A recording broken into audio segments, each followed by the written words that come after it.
உலகம் முழுவதும் உள்ள சன்லைஃப் தொலைக்காட்சி நேயர்களே, உங்கள் அனைவருக்கும் வணக்கம்.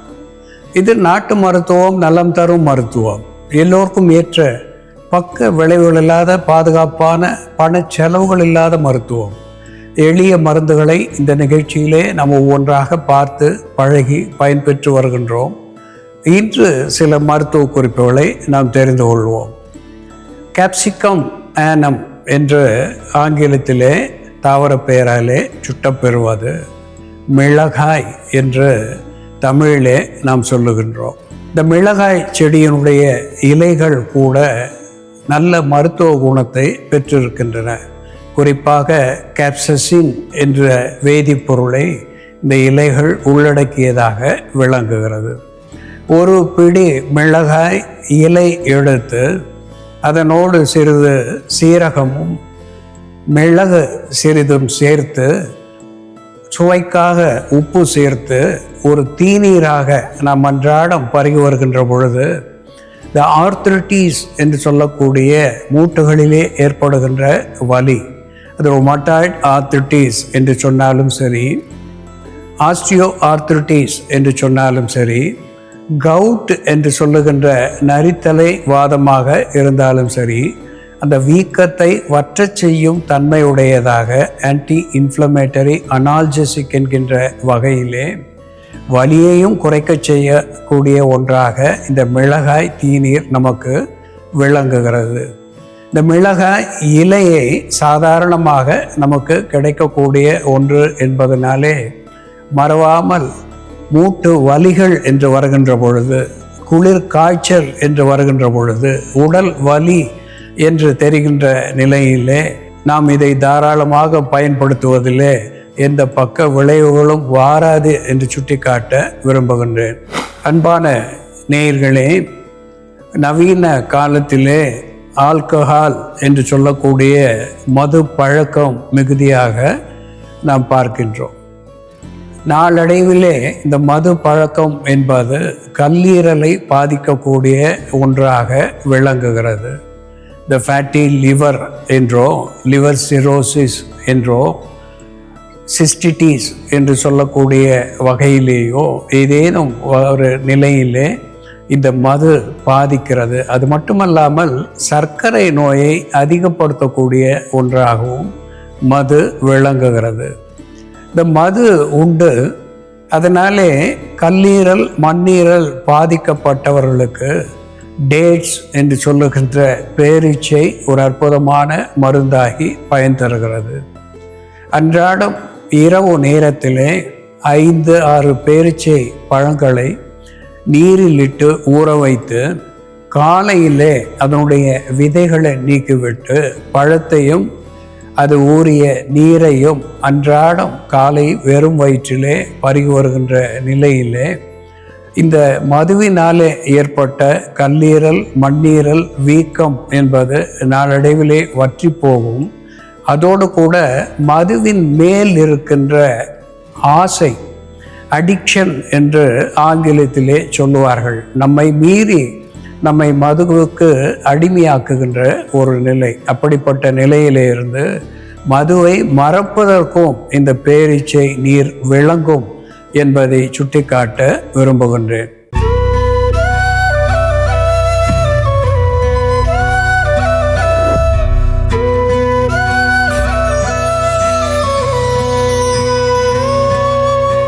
அன்பான நேயர்களே, டெப்ரோசியா பர்புரே, டெப்ரோசியா பர்புரே என்று தாவர பெயராலே சுட்டப்பெறுவது, தமிழிலே இதை கொள்ளுக்காய் வேளை என்று சொல்வார்கள்.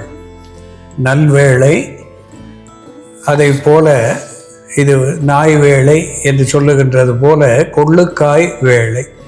இது கொள்ளை போன்ற விதைகளை பெற்றிருக்கின்றது. கொள்ளுக்காய் என்று சொல்வார்கள். நீல நிற பூக்களை பெற்றிருக்கிறது. டெப்ரோசியா பர்புரே, பர்பிள் என்று சொல்லுகின்ற வண்ணத்தை இது பெற்றிருக்கிறது. இதனுடைய மருத்துவ குணம் என்று பார்க்கின்ற பொழுது எக்ஸ்பெக்டோரண்ட் என்கின்ற வகையிலே நெஞ்சக சளியை கரைத்து வெளித்தள்ளக்கூடிய ஒன்றாக விளங்குகிறது. வாதம் என்று சொல்லுகின்ற வாத நீர் சினோவியல் ஃப்ளூயிட் என்று ஆங்கிலத்திலே சொல்லுவார்கள். வாத நீர் எங்கு தேங்கி இருந்தாலும் அந்த நீரை வெளித்தள்ளக்கூடிய ஒன்றாக இருந்து ஆன்டி இன்ஃப்ளமேட்டரி அனால்ஜெசிக் என்கின்ற மருத்துவ குணத்தை இந்த கொள்ளுக்காய் வேலை பெற்றிருக்கிறது. அது மட்டும் அல்லாமல் டயூரிட்டிக் என்கின்ற வகையிலே சிறுநீரகத்தை தூண்டி சிறுநீரை சரியான வகையிலே வெளித்தள்ளி தேவையற்ற தேங்கி நிற்கின்ற நீற்றை வெளி கழிக்கச் செய்யக்கூடியதாக இந்த கொள்ளுக்காய் வேலை விளங்குகிறது. இந்த கொள்ளுக்காய் வேலையை எப்படி மருந்தாக்கி நாம் பயன்பெறுவது என்று செயல்முறையிலே பார்ப்போம், வாருங்கள். நேயர்களே, நாம இன்னைக்கு கொள்ளுக்காய் வேலை செடியோட மருத்துவ குணங்கள் என்ன, கொள்ளுக்காய் வேலை செடியோட பாகங்களை நம்ம எப்படி மருந்தா பயன்படுத்துறதுன்னு பார்க்கலாம். முதல்ல நாம கொள்ளுக்காய் வேலை வேற பயன்படுத்தி ஒரு மருந்து தயார் பண்ணலாம். உடலில் ஏற்படக்கூடிய தொற்றுகள், அதனால் ஏற்படும் காய்ச்சல், நெறிக்கட்டி போன்ற பிரச்சனைகளை சரி செய்யக்கூடிய மருந்து இது. இதற்கு தேவையான பொருட்கள்: கொள்ளுக்காய் வேலை வேர், மஞ்சள் பொடி, பசும்பால். ஒரு பாத்திரத்தில் கொஞ்சம் நீர் விட்டுக்கலாம். கொள்ளுக்காய் வேலை செடியோட வேரை நம்ம எடுத்து அதை கட் பண்ணிட்டு நல்லா மேலே இருக்க மண்ணெல்லாம் வாஷ் பண்ணிட்டு இந்த மாதிரி இடித்து வச்சுருக்கோம். இப்படி நம்ம இடித்து வச்சுக்கலாம். மழை காலங்களில் இதை நம்ம எடுத்தோம்னா இந்த வேர் நல்லா ஈஸியாக வந்துடும். மற்ற காலங்களில் நம்ம எடுக்கும்பொழுது வேர் கட் ஆகிடும். அதனால் மண் நல்லா ஈரமாக இருக்கும்பொழுது இந்த செடியை பிடுங்கி இந்த வேர் சேதமடையாமல் நம்ம எடுத்துக்கிட்டு அதை வாஷ் பண்ணி நம்ம காய வச்சு கூட இடிச்சிட்டு காய வச்சு கூட வச்சுக்கலாம். பவுடர் பண்ணியும் வச்சுக்கலாம். இந்த கொள்ளுக்காய் வேலை வேர் இது ஒரு 3 கிராம் அளவுக்கு நம்ம சேர்த்துக்கலாம். இதோட 1/4 தேக்கரண்டி அளவு மஞ்சள் பொடி. மஞ்சளும் ஒரு ஆன்டிசெப்டிக் ஏஜென்ட்டா இருக்கிறதுனால, தொற்றுகளை கட்டுப்படுத்தக்கூடிய மருந்தா இருக்கிறதுனால நம்ம மஞ்சள் சேர்க்கிறோம். கொள்ளுக்காய் வேலை வேர் மற்றும் மஞ்சள் இவை இரண்டையும் நீர்ல இட்டு நல்லா கொதிக்க வச்சுட்டு கடைசியா இதோட பசும்பால் சேர்க்கணும். இப்படி சேர்த்து எடுத்துக்கும் பொழுது நமக்கு நெறிக்கட்டிகள் ஏதாவது இருந்ததுன்னா அந்த நெறிக்கட்டினால உண்டாகக்கூடிய வீக்கம், வலி கம்மியாகும். கொஞ்சம் கொஞ்சமா அந்த நெறி கரைஞ்சி நமக்கு அது சாஃப்ட் ஆயிடும்.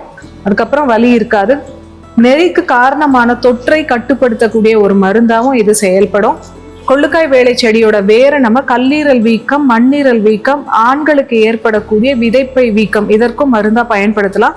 இந்த வேரை எடுத்து மிளகோட சேர்த்து தீநீரா காலை மாலைன்னு 2 வேளையும் பருகிட்டு வரும் பொழுது கல்லீரல், மண்ணீரல் வீக்கம், விதைப்பை வீக்கம் சரியாகும். கொள்ளுக்காய் செடியோட இலைகளை நம்ம பெண்களுக்கு ஏற்படக்கூடிய வெள்ளைப்படுதலை சரி செய்யக்கூடிய மருந்தா பயன்படுத்தலாம். இந்த இலைகளை மட்டும் எடுத்து நல்லா நம்ம மைய அரைச்சிட்டு அதோட தயிர் மிக்ஸ் பண்ணி கொஞ்சம் மிளகும் சேர்த்து, மிளகு பொடியும் சேர்த்து சாப்பிட்டுட்டு வரும் பொழுது பெண்களுக்கு ஏற்படக்கூடிய வெள்ளைப்படுதல் சரியாகும். இந்த செடியில இருக்கக்கூடிய காய்கள், இந்த செடி பார்த்தோம்னா நமக்கு பார்க்கறதுக்கு அவுரி செடி மாதிரி தான் இருக்கும். ஆனா இதோட வேறுபாடு இந்த காய்களை பொறுத்து தான். இந்த காய்கள் நல்லா தட்டையா இருக்கும், அவுரி காய்கள் நல்லா உருளையா இருக்கும். இந்த காய்கள் பார்த்தோம்னா அவரைக்காய் மாதிரி நல்லா தட்டையா இருக்கும். இது உள்ள முற்றியதும் விதைகள் வரும், கொள்ளு விதை மாதிரி இருக்கும். அந்த விதைகளை மட்டும் நம்ம கலெக்ட் பண்ணிட்டு அதை காய வச்சு பொடி பண்ணிட்டு ஒரு 1/4 தேக்கரண்டி அளவு கொள்ளுக்காய் வேலையோட விதை பவுடர் எடுத்து அதை 1 ஸ்பூன் அளவுக்கு விளக்கெண்ணெயில மிக்ஸ் பண்ணிட்டு இரவு தூங்க போகும்பொழுது வாரம் 1 முறை நம்ம சாப்பிட்டுட்டு வந்தோம்னா வயிற்றில் உள்ள பூச்சிகளை வெளித்தள்ளக்கூடிய மருந்தாகவும் புழுக்களை வெளித்தள்ளக்கூடிய மருந்தாகவும் இது இருக்கும். இப்போ நம்ம கொள்ளுக்காய் வேலை வேரோட மஞ்சள் சேர்த்து கொதிக்க வச்சுட்டு இருக்கோம் தண்ணீர் விட்டு. இது நல்லா கொதிச்சதும் கடைசியா இறக்கும் பொழுது இதோட நம்ம காய்ச்சிய பசும்பால் கொஞ்சமா சேர்த்துக்கலாம். ஒரு 20 ml அளவுக்கு பசும்பால் சேர்த்து இந்த மருந்தை வடிகட்டிடலாம். நம்ம இருமல் இருக்கும் பொழுதும், சளி அதிகப்படியான சளி, நுரையீரல் தொற்று இருக்கும் பொழுதும் இதை எடுத்துக்கிட்டோம்னா சளியை கரைத்து வெளித்தள்ளக்கூடிய மருந்தாகவும் இது செயல்படும். காய்ச்சலை தணிக்கக்கூடிய மருந்தாகவும் இருக்கும். இந்த மருந்தை எடுத்துக்கும் பொழுது இதற்கு சிறுநீர் பெருக்கி தன்மை இருக்கிறதுனால, டயூரெட்டிக் ப்ராப்பர்ட்டி இருக்கிறதுனால கொஞ்சம் அதிகமாக நார்மலாக நம்ம போகிறத விட அதிகமாக சிறுநீர் கழியும். கொள்ளுக்காய் வேலை வேர், மஞ்சள் பொடி மற்றும் பசும்பால் சேர்ந்த இந்த மருந்து 60 ml அளவுக்கு காலை மாலைன்னு 2 வேளையும் 3 to 5 நாட்கள் எடுத்துக்கும் பொழுது தொற்றுகளை கட்டுப்படுத்தக்கூடிய மருந்தாகவும், சளியை கரைத்து வெளித்தள்ளக்கூடிய மருந்தாகவும், நெறிக்கட்டிகளை கரைக்கக்கூடிய மருந்தாகவும் இது செயல்படும். அன்பான நேயர்களே, கொள்ளுக்காய் வேலை பற்றி அகத்தியர் தன்னுடைய பாடலிலே சொல்லுகின்ற பொழுது வாத மிக்கது என்பார்க்கும் வாய் வறட்சி என்பார்க்கும் மீது தந்த மூல நோய் என்பார்க்கும் கொள்ளுக்காய் வேளுதனை கூறு என்று சொல்லியிருக்கிறார்கள். வாத மிக்கது என்று சொல்லுபவர்கள், எனக்கு வாதம் அதிகரித்து விட்டது, மூட்டுகளிலே வலி ஏற்படுகிறது, தசைகளிலே பிடிப்பு ஏற்படுகிறது என்று சொல்லுபவர்களுக்கு கொள்ளுக்காய் வேளையை பரிந்துரை செய் என்று சொல்லுகிறார். வாய் வறட்சியுற்றது என்று சொல்லுகின்ற பொழுது உடல் உஷ்ணத்தினாலே வாய் வறண்டு போவது அல்லது எச்சில் சுரப்பி என்பது சரியான வகையிலே சுரக்காமல் வாய் வறண்டு போவது, நீர் நிறைய வெளியேறி வாய் வறண்டு போவது, இப்படிப்பட்ட நிலையிலே உடல் உஷ்ணத்தை தணிப்பதற்காகவும் உள்ளே நீர் சத்துவத்தை கட்டுக்குள் வைப்பதற்காகவும் கொள்ளுக்காய் வேளையை கொடு என்று சொல்லியிருக்கிறார்கள். தந்த மூல நோய் என்று சொல்லுகின்ற பொழுது த கம் இன்ஃபெக்ஷன் என்று ஆங்கிலத்திலே சொல்லலாம். தந்தம் என்று சொல்லுகின்ற பொழுது நம்முடைய பற்களை குறிக்கும். தந்த மூல நோய் என்று சொல்லுகின்ற பொழுது ஈறுகளையும், த ரூட் என்று சொல்லுகின்ற பற்களுடைய வேர்களையும் குறிக்கக்கூடியது. பற்களிலே ஏற்படுகின்ற ஆட்டம், ஈறுகளுடைய தொற்று, சீழ்பிடித்தல், இப்படிப்பட்ட நிலையிலே இந்த கொள்ளுக்காய் வேளை இலையை தீநீராக நாம் பருகுகின்ற பொழுது வாதத்தை போக்கக்கூடியதாக விளங்குகிறது.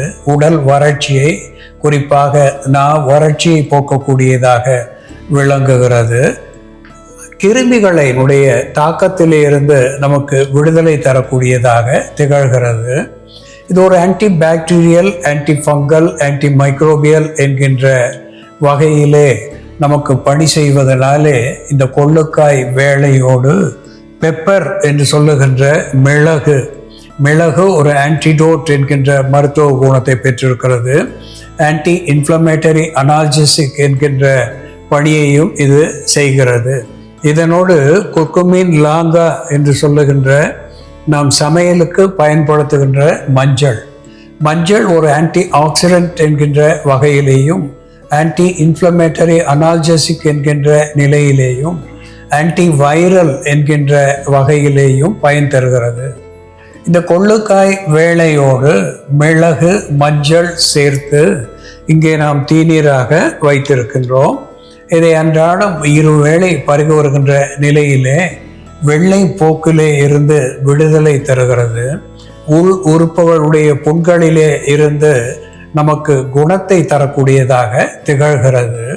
நெஞ்சக சளியை அறுத்து வெளித்தள்ளக்கூடியதாக விளங்குகிறது. வாத நீரை வெளித்தள்ளி உடலுடைய இயக்கத்தை சீர் செய்யக்கூடியதாக விளங்குகிறது. இப்படி பல்வேறு மருத்துவ குணங்களை பெற்றிருக்கின்ற இந்த கொள்ளுக்காய் வேளை என்பது வாத, பித்த, சிலேத்துமம் என்கின்ற அத்துணை நோய்களையும் போக்கி முத்தோஷ சமணி என்கின்ற வகையிலே 3 தோஷங்களான நெருப்பு, காற்று, நீர் இவற்றை சரிவர நம் உடலிலே வைத்துக்கொள்ள உதவுகிறது என்பதை நாம் மறத்தல் ஆகாது. அன்பான நேயர்களே, கொள்ளுக்காய் வேளை எப்படி மருந்தாகிறது என்று நாம் பார்த்து தெரிந்து கொண்டோம். இது போல வேறு ஒரு மருத்துவ குறிப்போடு நாம் மீண்டும் சந்திப்போம். நன்றி, வணக்கம்.